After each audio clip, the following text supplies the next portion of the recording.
Observação, irmãos, que a gente precisa fazer. Antes de pregarmos a palavra de Deus, a gente não pode ter preguiça de ler ela. Se você tem preguiça de ler ela, você vai falar errado o texto. Você tem que ter muito cuidado quando você vai pregar um texto. Não é simplesmente ler o texto e dizer, achei tão bonitinho esse assunto aqui, eu vou falar sobre isso aqui. Não é assim que funciona. Você tem que ler, você tem que reler, você tem que ir para o contexto, porque cada texto tem um contexto. E você só consegue identificar o que aquele texto está querendo dizer se você ler o contexto dele. Por exemplo, Mateus capítulo 18. Leia para mim alguém aí bem alto, por favor, o versículo 20. Vamos lá? Porque onde estiverem 2 ou 3 reunidos em meu nome, aí estou eu no meio deles. Você pega um versículo desse, se eu for perguntar para cada um dos irmãos, eles vão dizer, está vendo que não precisa de multidão na igreja? Onde tiver 1 ou 2 ou 3, Jesus está no meio. E quantas das vezes a gente já não ouvimos pastores pregando assim, pregadores falando assim, aonde está 1, 2, 3, Jesus está no meio. Não tem nada a ver com isso. Não tem nada a ver em relação de Jesus estar no meio. Esse texto não está falando nada disso. E agora, se você lê só ele, você pensa que é isso. Por isso a importância de estudar o texto. Por isso a importância de ler o texto. Por isso a importância de, antes de você pregar um texto da Bíblia, você ler um capítulo anterior, ler o capítulo que você vai pregar, e depois o capítulo que passar daquele capítulo que você leu para pregar. Porque senão você não vai ter uma interpretação correta. Quantas vezes eu já vi pessoas dizendo assim, onde está 1, 2, 3, Jesus está aqui no meio. Irmão, não tem nada a ver com isso. Aí você pergunta, pastor, o que quer dizer isso aí? Primeiro, vamos corrigir um ponto. Se este versículo estivesse da forma que muitos aplicam, que não é o correto, dizer, onde está 1, 2, 3 reunido, Jesus está no meio, não tem nada a ver com isso. Suponhamos que fosse isso, iria contradizer o que está escrito aonde? Em Gálatas, capítulo de número 2, abra a Bíblia, irmão. Em Gálatas, capítulo 2, por esse versículo você já vai entender o que eu quero ensinar aqui. Que aquele versículo não tem nada a ver com questão de onde está 1, 2 ou 3, Jesus está no meio. Não quer dizer isso. Leia Gálatas capítulo 2, encontre que é muito importante. Gálatas capítulo 2, leia o versículo 20, quem achou, por favor. Bem rápido. Já estou crucificado com Cristo, e vivo não mais eu, mas Cristo vive em mim. E a vida que agora vivo na carne, vivo-a na fé do Filho de Deus, o qual me amou e se entregou a si mesmo por mim. Dobra atenção. Já estou crucificado com Cristo. E vivo não mais, mas Cristo vive em mim. Então, se Cristo vive em você, aonde você estiver só, Ele está em você. Aonde você estiver, Ele está com você. Então não precisa que esteja 2 ou 3 para Ele estar no meio. Ele já está em você. Glória a Deus. Os irmãos já estão entendendo que aquele versículo não tem nada a ver com isso que a gente quer falar às vezes no culto? Onde está 1, 2, 3, não tem nada a ver. Outro ponto que a gente vamos observar. O apóstolo Paulo disse que nós somos o quê? Templo e morada. O Espírito Santo mora onde? Em você. Quem é o Espírito Santo? Deus. Então se Ele habita em você, aonde você estiver, mesmo sozinho, Ele está com você. Então, por esses 2 versículos, os irmãos já estão entendendo que aquele versículo não tem nada a ver De onde estiver 1, 2, 3 reunido. Porque as pessoas usam muito essas expressões quando a igreja está um pouco vazia, que tem 2, 3 crentes. Não, mas aonde está 2, 3 reunidos, Jesus? Não tem nada a ver. Então, a importância do culto de doutrina, a importância do culto de ensinamento é isso, para você aprender. Assim como a semana passada, a gente ensinamos aqui a respeito de levita. O que é um levita? Quem não estava, perdeu. Mas você pode ir lá no YouTube, que está lá, eu postei lá o áudio lá, e está lá para você aprender o que é levita. Que não é esse negocinho que muitos inventam hoje, que não existe consagração de levita, não existe essas coisas. Tem nada a ver. Que nem muitos pegam levita e consagra pessoas, a levita não sei o que, não existe isso. Não tem lógica, não tem contexto, como usando ministério. Levita é um ministério. Levita é cantor. Quem disse que levita é cantor? Não tem nada a ver. A gente explicou claramente, está lá no YouTube, depois quem quiser eu posso enviar o link para você assistir. Então, dobre atenção aqui, por favor. Mateus capítulo 18. Eu queria que os irmãos lessem passadamente comigo. Deixa aí aberto. Mateus capítulo 18. Por favor. E a gente vamos ler a partir do 15. Dobre atenção. Porque quando você estiver lendo comigo, olhe para mim, para a minha careca que está brilhando. Quando você começar a ler comigo a partir do versículo 15, você já vai começar a entender o que significa este versículo. De onde estiver 1, 2, 3 reunido no nome, ele está no meio. Dobre atenção para a leitura, você é inteligente. Isso aqui se chama contexto. Versículo 15, acompanha aí, não é olhando para mim não. Ora, se teu irmão pecar contra ti, vai e repreende-o entre ti e ele só. Se te ouvir, ganhaste a teu irmão. Mas se não te ouvir, leva ainda contigo 1 ou 2, para que pela boca de 2 ou 3 testemunhas toda palavra seja confirmada. E se não as escutar, dizei-o à igreja. E se também não escutar a igreja, consideram como um gentil.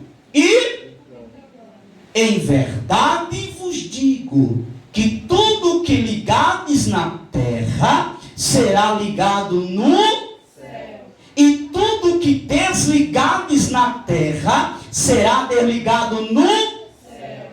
Também vos digo que se 2 de vós concordarem na terra acerca de qualquer coisa que pedirem, isso lhes será feito por meu que está nos céus. Porque onde estiverem 2 ou 3 reunidos em meu nome, aí estou eu no meio. Alguém conseguiu entender alguma coisa ou não? Vamos ser sinceros. Já entenderam o que significa esse texto aqui ou não? Não conseguiu não? Vai aprender agora. Sabe o que significa isso aqui? Você já percebeu que desde o versículo 15 que a gente lemos, está falando de julgamento? Pegou? Pegou não, irmão? Ainda não. O versículo, a partir do 15, está mostrando a respeito de um julgamento. Sabe o que Jesus estava querendo dizer com aonde estiver 1, 2, 3 reunidos em meu nome, eu estou no meio?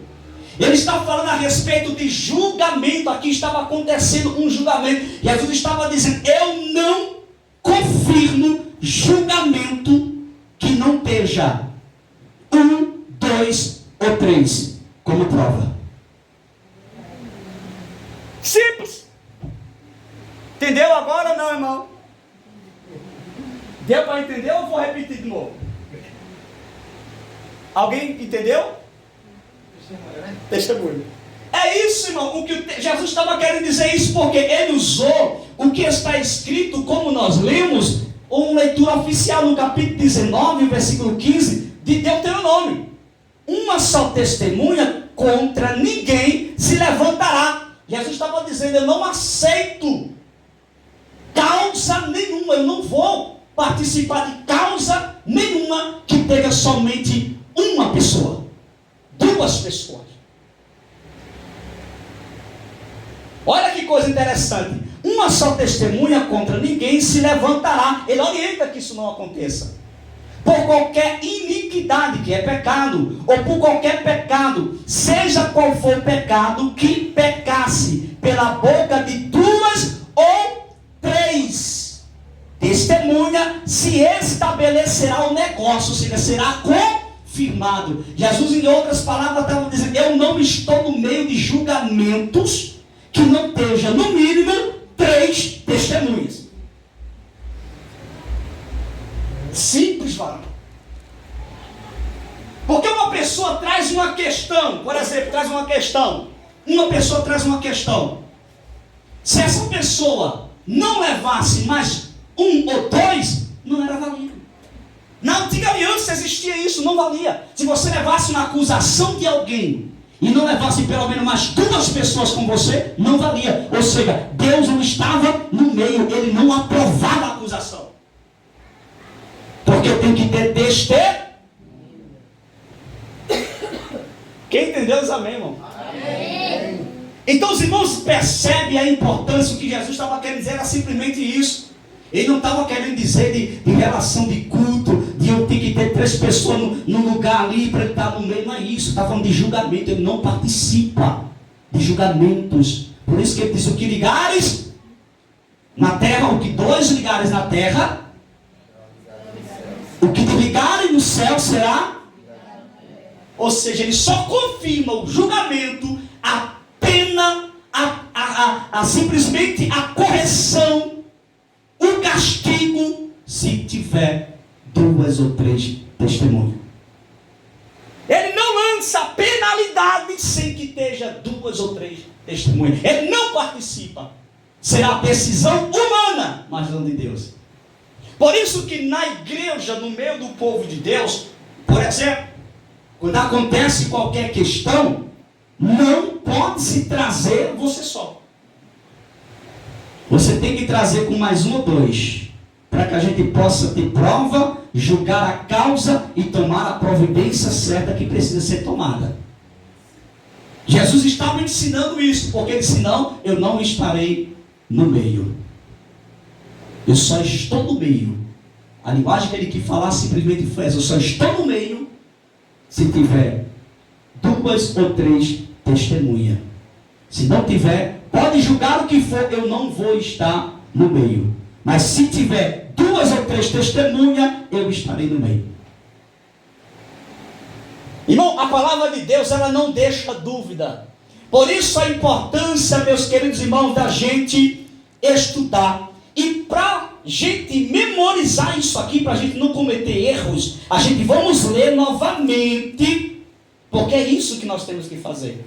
E agora você vai ler e você já vai entender corretamente mais do que eu falei, porque eu expliquei e agora você vai encontrar o que a Bíblia está falando nos seus detalhes. Você já vai ler diferente agora. Pode observar, você vai ler aí, você já vai ler diferente. Leia para você ver. Versículo 15. Ora, se teu irmão pecar contra ti, vai e repreende-o entre ti e ele. Só. Se te ouvir, ganhaste o teu irmão. Mas se não te ouvir, leva ainda contigo 1 ou para que pela boca de 2 ou 3 testemunhas toda a palavra seja confirmada, ou seja, o decreto seja estabelecido. E se não as escutar, dizei-o a igreja. E se também não escutar a igreja, consideram como um gentil e publicano. Em verdade vos digo que tudo o que ligardes na terra será ligado no céu. E tudo o que desligardes, plural, na terra será desligado no céu. Também vos digo que, se dois de vós concordares na terra acerca de qualquer coisa, seja julgamento, seja qualquer outra coisa, que pedirem, isso lhes será feito por meu que está nos céus. Aí ele vai dizer, porque onde estiverem dois ou três reunidos em meu nome, aí estou no meio deles.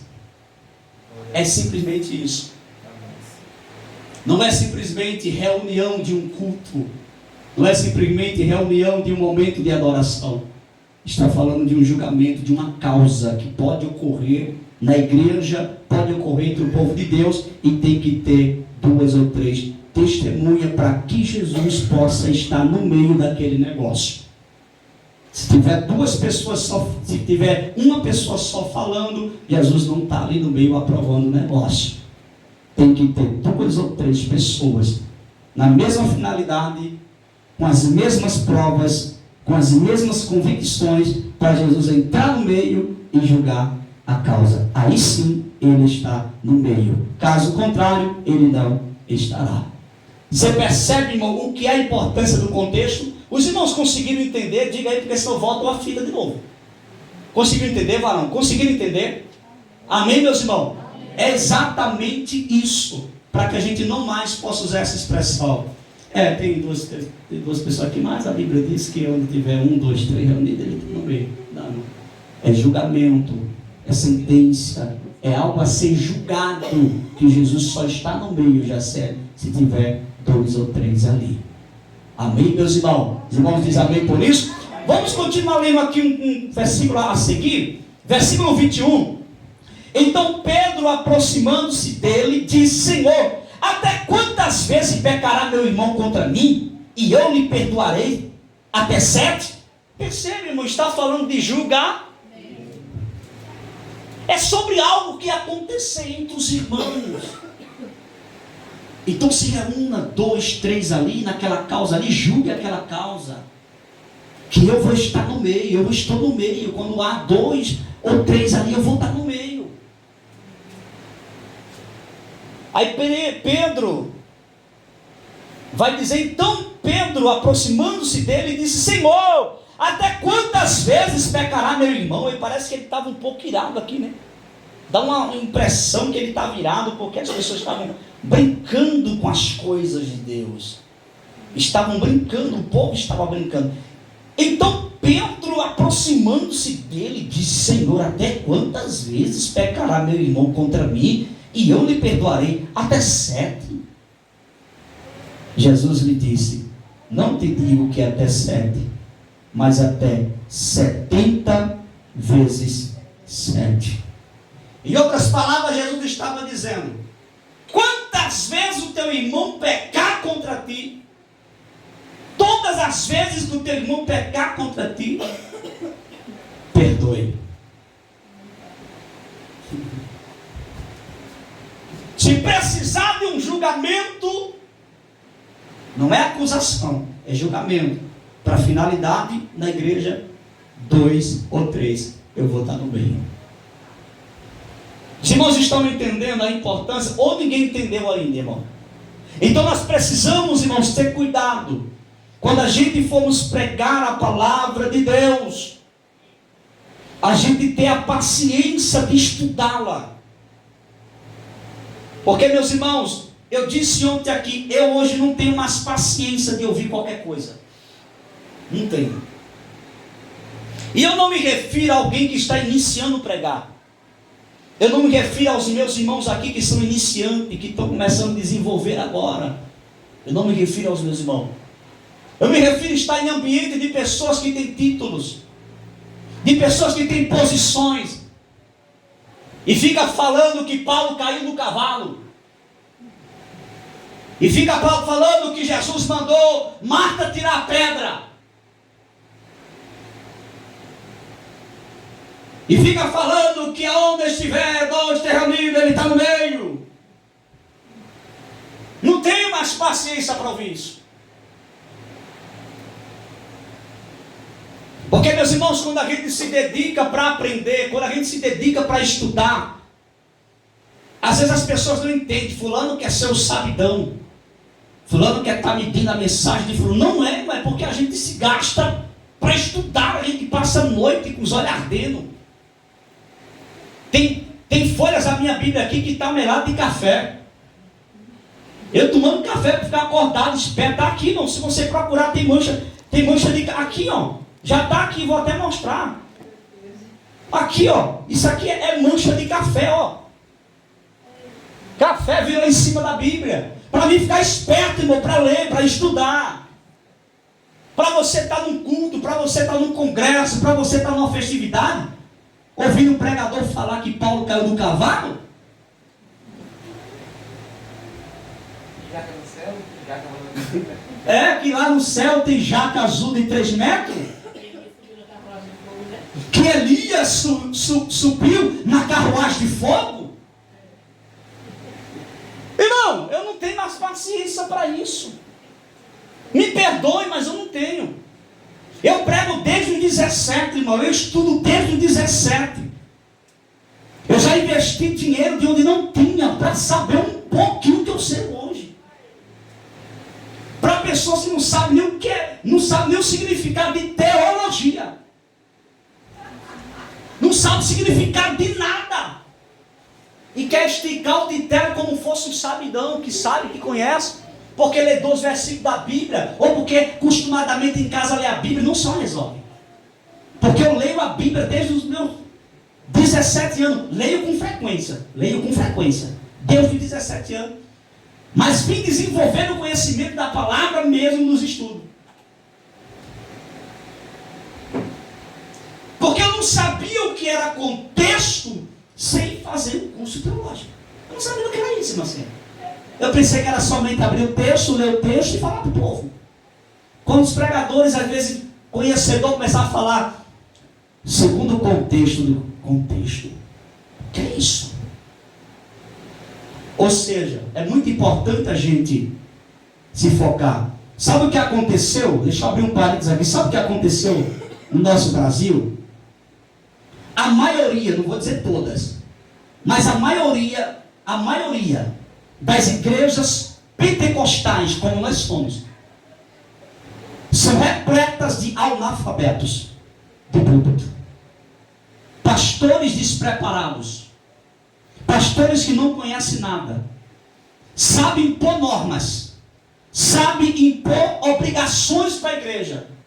Sabem dizer, aqui não pode fazer isso. Aqui não pode fazer aquilo, mas não conhece nada de Bíblia. Qualquer pessoa dá um nó de Bíblia neles.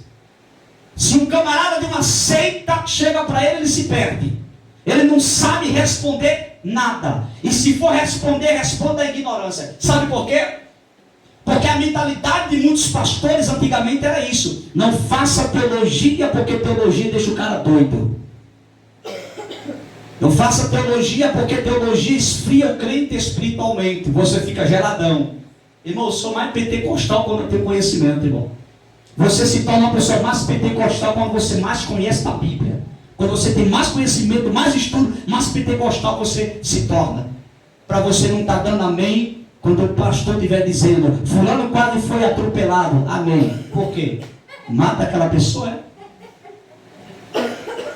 Então, irmão, nós precisamos, irmão, dobre atenção, irmão, é sério. Estudar não é fácil. Dedicar momentos na leitura da Bíblia não é fácil. Mas eu quero dizer para os meus irmãos que somente esse momento aqui não resolve para você. Tem que ter esforço, irmão. Porque Deus pode te levantar a qualquer momento. Deus pode te dar a oportunidade de você amanhã ou depois estar pregando aí em festividade de mulheres. Você está pregando aí em congresso, pastor ligar para mim, pastor, tem alguém aí, tem uma irmã que prega aí? Tem, pastor, pode levar, garanto. Tem um obreiro que prega aí, tem uma palavra segura e sabe o que fala? Tem, pastor, pode levar, garanto. do que você ter a oportunidade, como aconteceu lá em Laje Grande, que eu não entendi nada. Não sei o que ela quis falar ali. É isso que acontece. Sabe o que acontece hoje, Tiago Jeremias? Tem muitas pessoas que dizem assim, eu queria ser reconhecido. Eu queria estar pregando aí em congresso, não sei o quê. Aí você olha para a pessoa, o camarada não lê nem a Bíblia. O camarada nem ora. O camarada não tem uma dedicação de nada e quer ser reconhecido. Só se for como analfabeto. Porque eu já vi jovens chegar para mim e dizer assim, eu tenho um sonho. A Aniele sabe o que eu estou falando. Eu tenho um sonho, eu quero ser famoso. Eu quero pregar em congressos grandes. Irmão, quem tem sonho tem que se esforçar pelos seus sonhos. Se você tem um sonho, um objetivo, você tem que correr atrás dele. Você tem que se preparar, porque Deus não vai te dar sem preparo para tu não passar vergonha. Você já imaginou? Hoje, eu tenho uma tranquilidade hoje. Hoje podem me convidar para o maior congresso que existe no mundo. Eu subo no altar tranquilo. Cumprimento todo mundo, abro a Bíblia, prego com segurança, prego tranquilo. Mas no início não foi assim. Chegou um momento na minha vida que eu tive a oportunidade, e quando eu olhei para trás do altar assim, vi uns camaradas tudo formado, tudo com conhecimento, tudo de alto patamar, que as pernas tremiam. Eu falei, Jesus, eu não tenho o conhecimento que esses homens têm. Nada melhor do que você ter conhecimento. Porque você prega para quem sabe e para quem não sabe. E Jesus deu um exemplo disso. Jesus, quando ia pregar para as pessoas que não sabiam, Jesus dizia, olha, eu quero te fazer pescador de homem. Jesus falava sobre rede, sobre peixe, para aqueles que não tinham muita cultura, que não tinham muito conhecimento. Mas quando Jesus ia aumentar o nível, ele chegava para os doutores e começava a falar na linguagem deles, porque Jesus tinha conhecimento. Paulo foi um homem muito estudado. Paulo não era qualquer pessoa. Você está pensando que Paulo era um analfabeto, irmão? Paulo era um homem formado, um homem conhecedor do judaísmo. E Deus levantou ele, tirou ele do judaísmo para ganhar o judaísmo. E ele ganhou muitos pelo conhecimento. Porque você não consegue ganhar ninguém sem conhecimento. Não é convencer, porque tem pessoas que você vai pregar, ou você vai dar uma resposta de algo, aí aquela pessoa fala, não me convenceu. Não é para convencer, eu não tenho obrigação de convencer ninguém. A minha obrigação é pregar. A minha obrigação é te dar uma resposta. Te convencer não. Quem convence é o Espírito Santo, não sou eu. Você pode dar a maior resposta para uma pessoa, mas se o Espírito Santo não convencer ela, você não convence. Você não consegue convencer. Porque a parte do convencer é o Espírito Santo. É por isso que tem hora que você prega para alguém, você prega, fala, e parece que está entrando num ouvido e sai no outro. É ou não é, irmão? Você fala tanto, sai no ouvido e você fica se preocupando. Sabe o que eu vou falar? Mas não. Vou deixar que essa praga se decida o que quer na vida. É ou não é, irmão? Não dá vontade de hora de você falar isso? Olha, deixa essas pragas se dividir, fazer o que quiser. Não é? É, mas não faça não. Continue falando, mesmo que a pessoa não entenda, continue falando. E você fala e você prega para aquela pessoa, você mostra para aquela pessoa, mas você olha para ela e fala, Senhor, eu preguei, eu falei, agora convence ele, convence ela. É a semente que você planta, você joga a semente, você não sabe se ela vai brotar, então você ora para que ela brote. Porque não é somente falar, você tem que orar, Senhor, a semente foi plantada, agora quebra o coração, Senhor. Marca um encontro, convence essa pessoa, mostra que isso é a verdade, que essa é a verdade a ser seguida. Porque existem muitas pessoas, irmão, que estão no engano da vida. Porque antigamente, sabe o que acontecia antigamente? Diziam para as pessoas antigas, não leia a Bíblia. Porque se você lê, você fica doido. Antigamente diziam isso. Não leiam a Bíblia, porque se você lê a Bíblia, você fica doido. O povo não lia a Bíblia. E até hoje tem pessoas que não lê a Bíblia, nem carrega a Bíblia. E tem até uma religião, que eu não vou citar o nome, que diz assim, que a igreja está acima da Bíblia. Vai te converter, endemoniado. Antes de igreja existir, a Bíblia já existia. Porque a Bíblia é a palavra, é o verbo que se fez carne, que é em Cristo. Ele é a palavra. A palavra já estava ali. E foi passado para os homens, para que os homens escrevessem. 60 homens inspirados pelo Espírito Santo. E tem pessoas que colocam a igreja em cima da palavra. Isso é heresia do diabo. A palavra está acima de qualquer denominação. A palavra está acima de qualquer fé. A palavra está acima de qualquer placa de igreja. E se uma igreja não estiver na palavra, essa igreja não está seguindo a Cristo. Fiquei nervoso agora. Porque eu vi um camarada na rede social, botar na rede social. Meus irmãos. Você sabe quem fala assim, né? Meus irmãos, quero dizer para vocês que a igreja está acima da Bíblia. E o povo bota isso na mente. Olha aí, está vendo a igreja? Para, meu irmão. A palavra de Deus está acima de qualquer coisa. A palavra está lá no princípio. A igreja, o templo foi formado por homens. Homens criaram, homens construíram. Jesus não criou igreja nenhuma para começar. Pode procurar na Bíblia, você não vai ver Jesus criando igreja nenhuma. Jesus disse: Pedro, eu te digo, tu és Pedro, pedra pequena.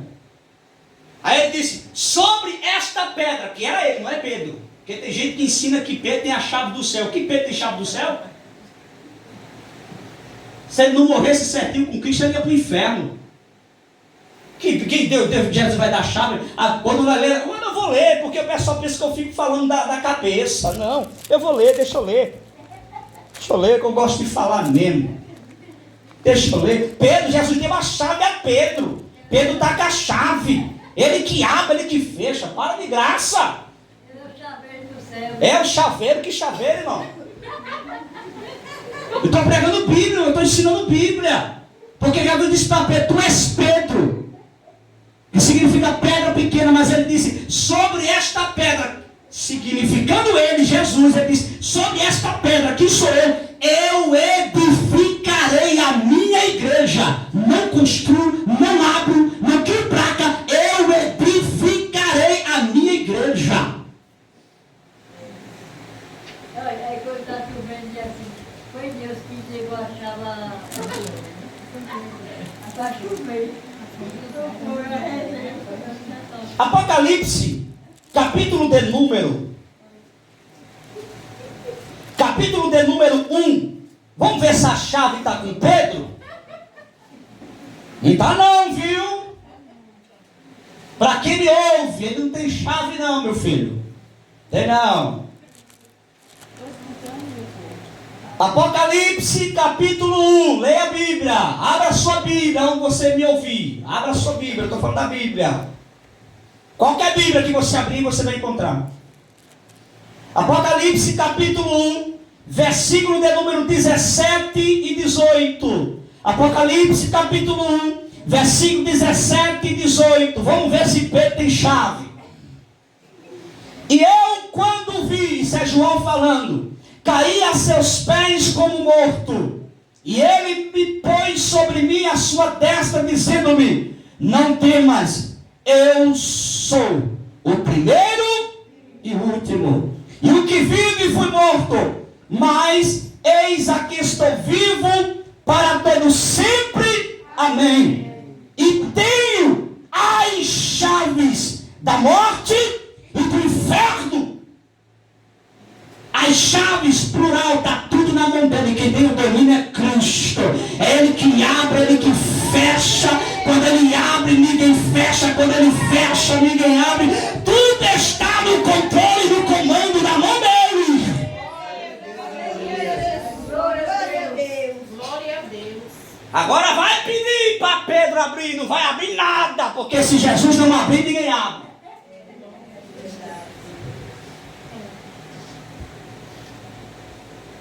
Diga amém.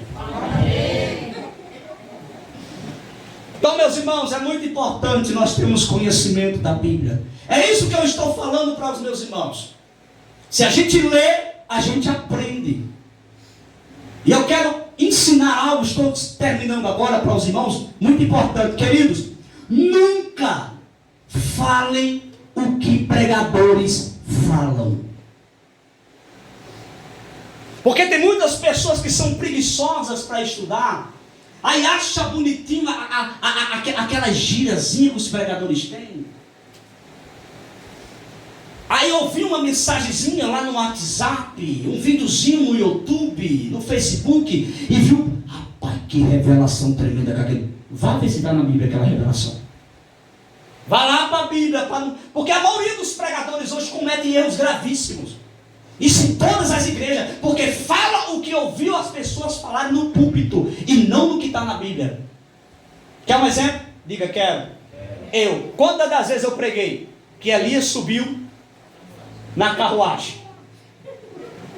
Porque muitos pregadores falavam assim, então eu já ia no mesmo patamar. Ou seja, é o Maria vai com as outras. E o cristão não pode ser assim, o cristão tem que ter conhecimento do que ele vai falar. Eu estou aqui como um pastor pregando, você tem que acompanhar isso, eu estou certo ou estou errado. Esse negócio de pregadores, pastor, quando você vê esses camaradas fazer isso, tem coisa. Tem rolo. Quando você vê esses camaradas que chegam nos cultos e falam, abra a Bíblia, aí, leia comigo, vai, fecha a sua Bíblia. Rapaz, tem coisa. Quando você vê um pastor pregando e mandar fechar a Bíblia, quando você vê um pregador pregar e mandar você fechar a Bíblia, é para você não conhecer a merda que ele vai falar. É para você não observar o erro que ele vai cometer. Fica a Bíblia aberta, olhando assim, ele está falando certinho. Tem que estar com a Bíblia na mão. Irmão, é muito sério.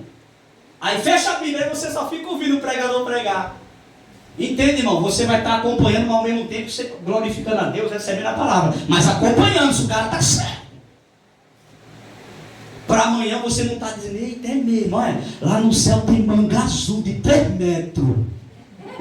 Aí você olha na Bíblia, cadê a manga? Não tem manga no céu de 3 metros. Teoria criada da mente da pessoa, porque no céu eu acredito que lá as frutas tem 1000 metros, irmão, vai ter cada fruta, você vai ter que carregar, tem que convidar 3, 4, 10 pessoas para pegar uma palma de banana, irmão. Aí o pessoal que não tem conhecimento, aí não procura se realmente essa banana está lá, se essa jaca está lá, aí não procura, aí sabe o que acontece? Aí fica na igreja, glória a Deus, aleluia. Que fartura Jesus vai ser no céu.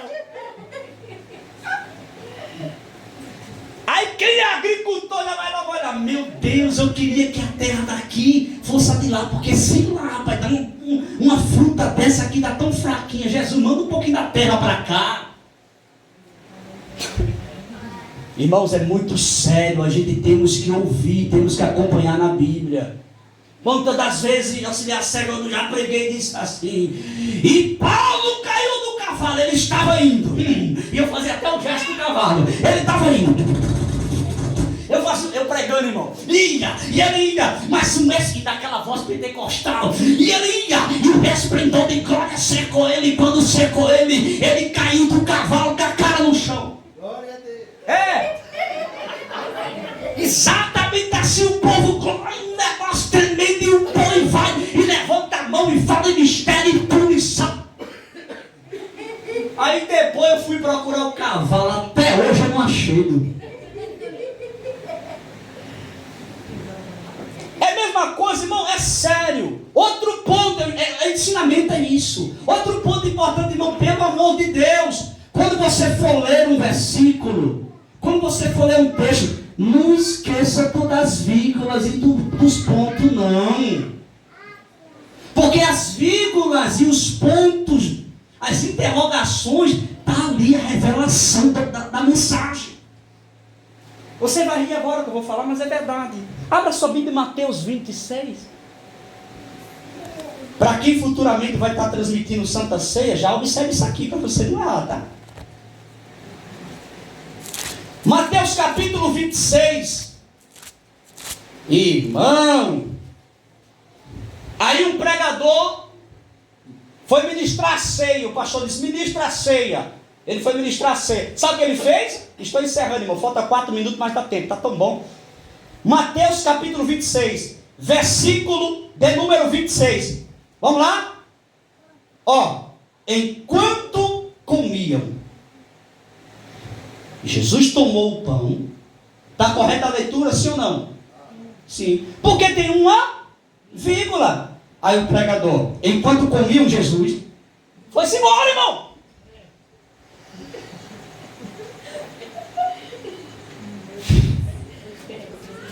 Varão, é muito importante a gente ter cuidado nas vírgulas, nos pontos e nas interrogações. Enquanto comiam Jesus, não, para. Olha a vírgula, enquanto comiam. Aí, Jesus tomou o pão, ó, enquanto comiam. Jesus tomou o pão. É assim que lê. Outra coisa, vamos lá, estou encerrando. Vamos lá. João capítulo 11. João capítulo 11. João capítulo 11. Versículo de número 39. Olha o que diz aqui.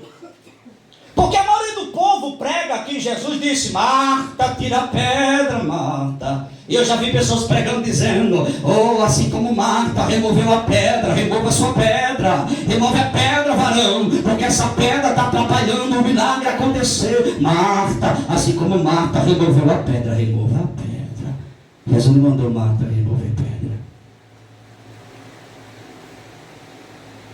Oh, meus irmãos, é muito sério. Versículo 39, olha o que diz.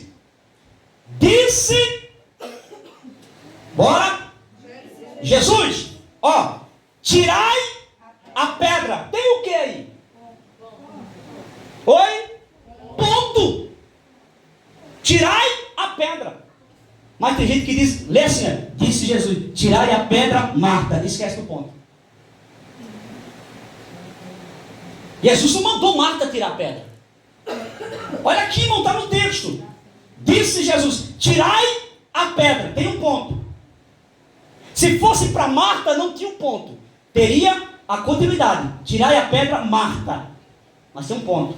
Tirai a pedra.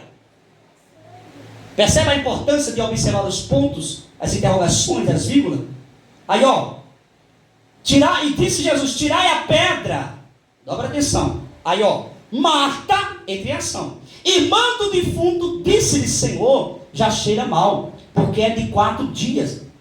Disse-lhe Jesus: não te hei dito que se creres verás a glória de Deus? Aí o versículo de número 41 mostra